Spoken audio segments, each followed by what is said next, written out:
من الشیطان الرجیم بسم اللہ الرحمن الرحیم الحمد للہ نحمده ونستعینه ونستغفره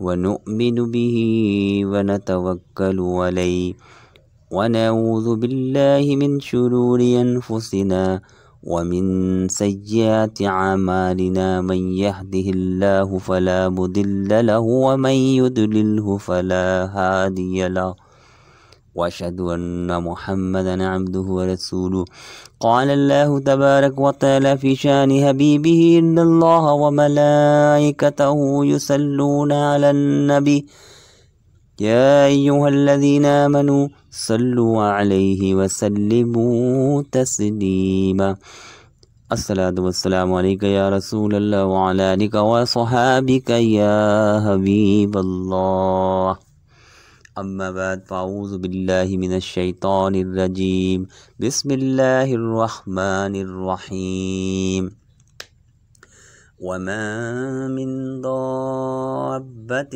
في الأرض ولا طائر يطير بجناحيه إلا أمثالكم ما فرطنا في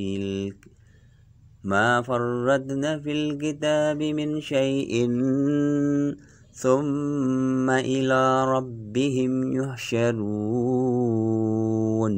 صدق الله العظيم۔ ترجمہ کنز الایمان۔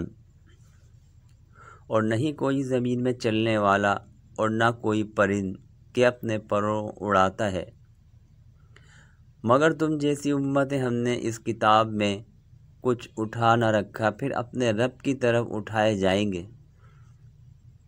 تفسیر صراط الجنان۔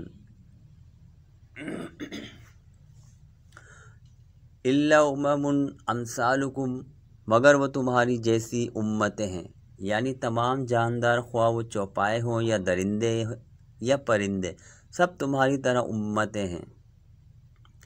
یہ مماثلت تمام اعتبارات سے نہیں بلکہ بعض اعتبار سے ہے، اور ان وجود کے بیان میں بعض مفسرین نے فرمایا کہ حیوانات تمہاری طرح اللہ عز و جل کو پہچانتے ہیں اور اسے واحد و یکتا جانتے ہیں، اس کی تسبیح پڑھتے ہیں اور اس کی عبادت کرتے ہیں۔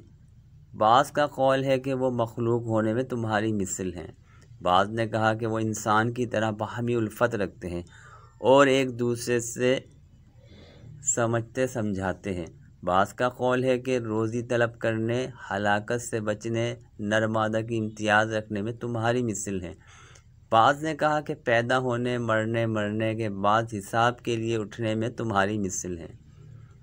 ما فرطنا فی الکتاب من شیء ہم نے اس کتاب میں کسی شے کی کمی نہیں چھوڑی، یعنی جملہ علوم اور تمام ما کان و ما یکون کا اس میں بیان ہے اور جمیع اشیاء کا علم اس میں ہے۔ اس کتاب سے یہ قرآن کریم مراد ہے یا لوح محفوظ۔ اس سے رسول اللہ صلی اللہ علیہ وآلہ وسلم کا علم کلی ثابت ہوا، کیونکہ سارے علوم لوح محفوظ یا قرآن میں ہیں اور یہ کتابیں حضور اقدس صلی اللہ علیہ وآلہ وسلم کے علم میں ہیں۔ ثم الی ربہم یحشرون پھر یہ اپنے رب کی طرف اٹھائے جائیں گے۔ تمام انسان، جانور، پرندے قیامت کے دن اٹھائے جائیں گے۔ انسان تو جنت یا جہنم میں جائیں گے، جبکہ جانور اور پرندوں کا حساب ہوگا، اس کے بعد وہ خاک کر دیے جائیں گے۔ قیامت کے دن جانوروں کا بھی حساب ہوگا۔ اس سے معلوم ہوا کہ قیامت کے دن انسان اور جنوں کے علاوہ جانوروں اور پرندوں کا بھی حساب ہوگا۔ بعض احادیث میں بھی یہ بات بیان کی گئی ہے، چنانچہ حضرت ابو ہریرہ رضی اللہ تعالی عنہ سے روایت ہے، نبی کریم صلی اللہ علیہ وآلہ وسلم نے ارشاد فرمایا، قیامت کے دن تم لوگ ضرور حقداروں کو ان کے حقوق سپرد کرو گے، حتیٰ کہ بے سینگ بکری کا سینگ والی بکری سے بدلہ لیا جائے گا۔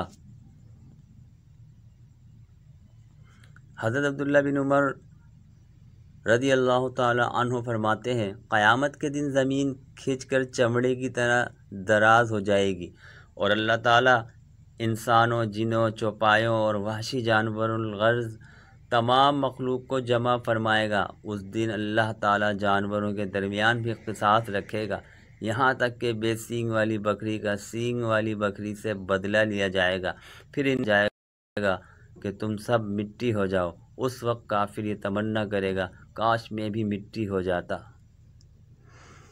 صدق اللہ العظیم وما توفیق الا باللہ العلی العظیم۔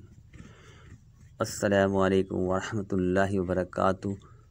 صلو علی الحبیب صلی اللہ تعالی علی محمد۔